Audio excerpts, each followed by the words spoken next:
just as we can have the standard molar entropies, we can also find the standard molar free energies for a chemical reaction.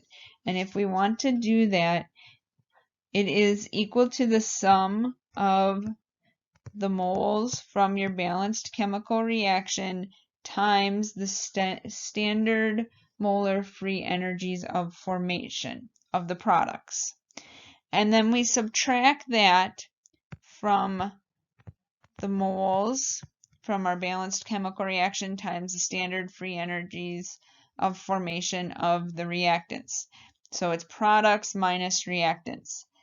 Now, if you have a good memory, this might look familiar because this is the way that we found the standard enthalpy of a reaction, was comparing products minus reactants in the same way.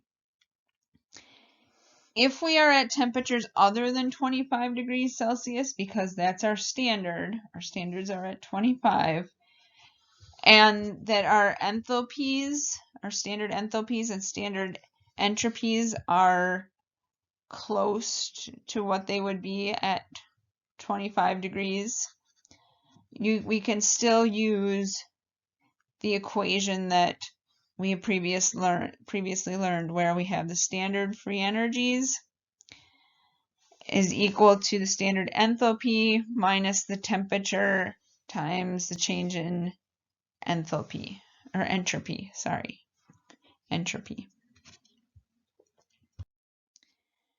So standard free energies of formation, unlike entropy, when we look at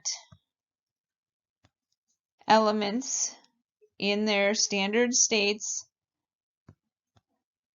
our molar free energies are equal to 0. So this is like delta H. But remember, for delta S, this is not the case because we have an absolute entropy. So if they're in the pure elemental form, their standard states, it is 0.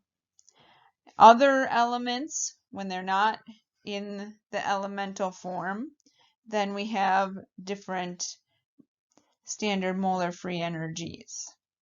And we can use these to help us determine the standard free energy for a chemical reaction. So here's an example. We're going to calculate delta G at 25 degrees Celsius, so that's our standard temperature. And we have methane plus oxygen giving us carbon dioxide, water, and ozone. So if we want to calculate our delta G, we're going to do products minus reactants. So our delta G of the reaction is going to be the number of moles of CO2. So because there's nothing written, that means that we've got 1 mole of CO2 times its standard free energy of formation, which is negative 394.4 kilojoules per mole, plus 2 times the standard free energy of formation for water, negative 228.6 kilojoules per mole, plus 4 from the coefficient times standard free energy of formation for ozone, which is positive 163.2 kilojoules per mole. Now that is the products. From that, we have to subtract the reactants. So we've got 1 times the methane's standard free energy which is 50.5 kilojoules per mole,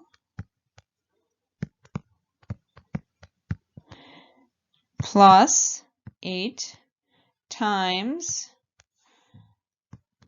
the standard free energy for oxygen. Because this is the elemental form, it is 0 kilojoules per mole. So if you do not see one listed and you're missing it, double check, see if it is in the elemental form. And if it is, then it will be 0. Okay? So if we do the math for this, we end up with negative 148.3 kilojoules per mole for this chemical reaction. So what does that tell us if it's negative? Well, that means it's spontaneous.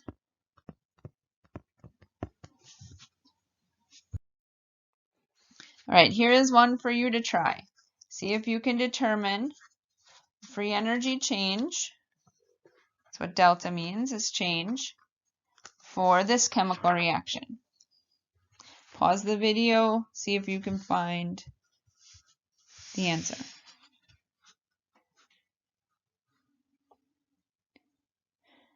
Well, again, we're going to find delta G for the reaction by taking the number of moles of the products. So we've got 2 moles of peroxide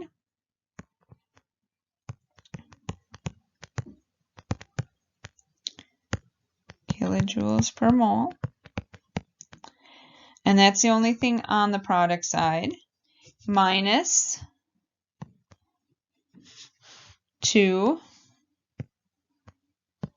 times water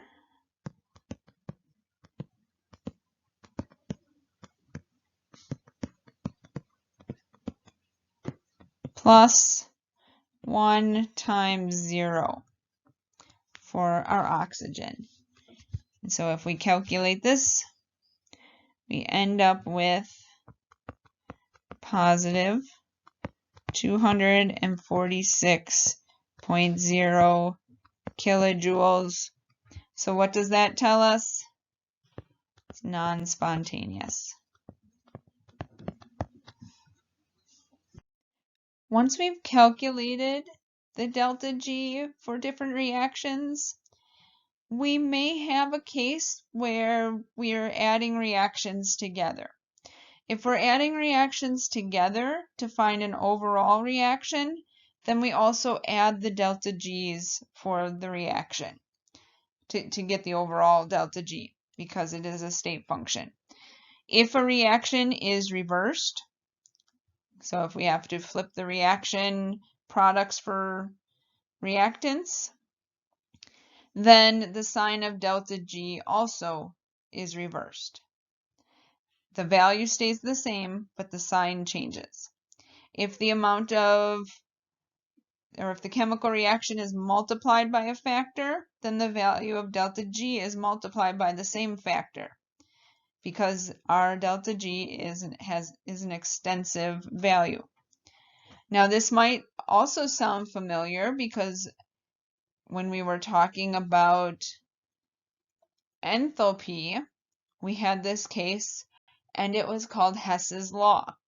So this is using Hess's Law with free energies.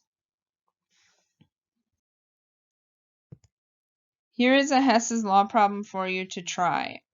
See if you can come up with the delta G for the overall reaction using 2 given reactions. Pause the video and try this problem.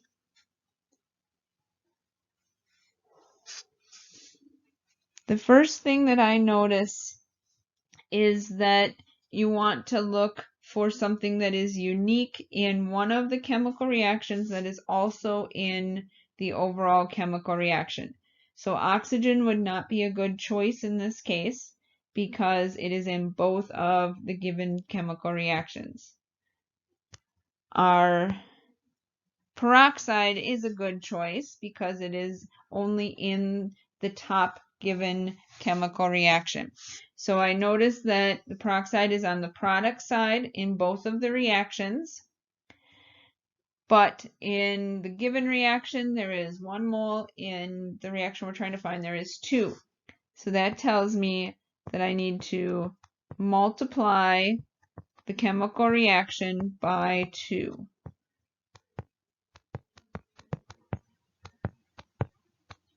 If I multiply the chemical reaction by 2, that means that I need to multiply the delta G by 2.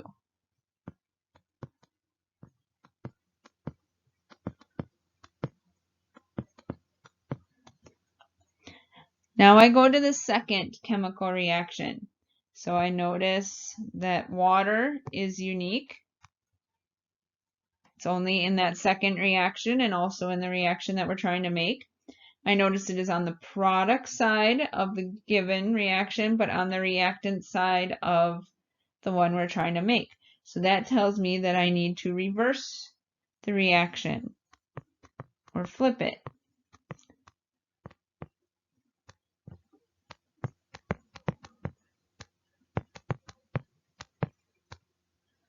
And if I flip the reaction, that means that I need to change the sign on the delta G.